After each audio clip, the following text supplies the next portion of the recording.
de götüreceğim dedi ya. Aha toplar.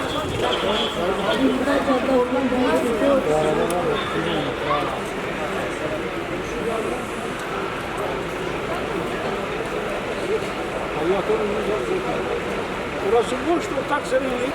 Geri geldim, buraya arabayı park etsin. Yok, evden oraya.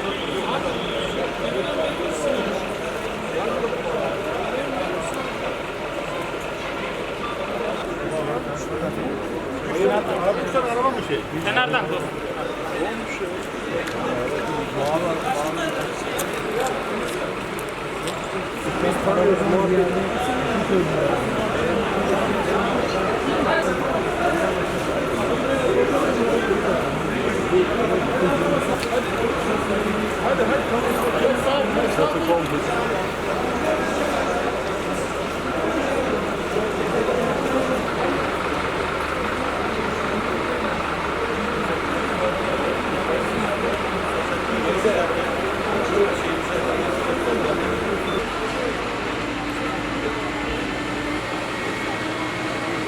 Yıkadım da hatlarını koydum ya. Bu genç çamaşırlar nereye koydun sen?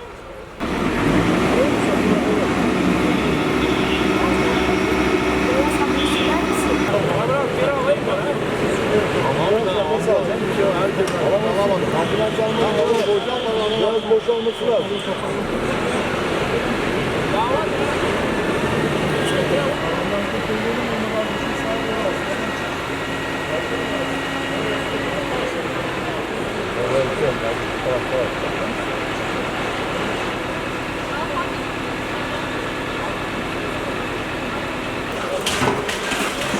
Birazdan baksana. Ya ne kadar inşaat yapıyor.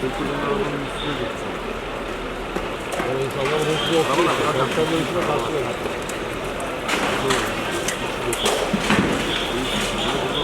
Bizim bakanlar bir tane şikayet ediyor. Toplantıya geliyor, benim binam sağlam diyor ya.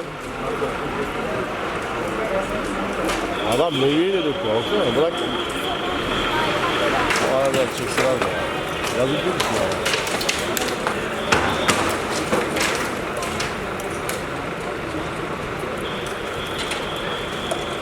Abi elektrik tellerinin elinden oynuyor. Yok kesmişler de.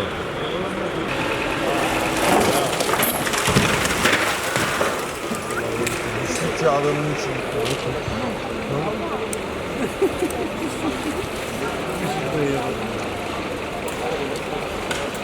Alo. İyi mahalledeyim. Ha, oradayım zaten.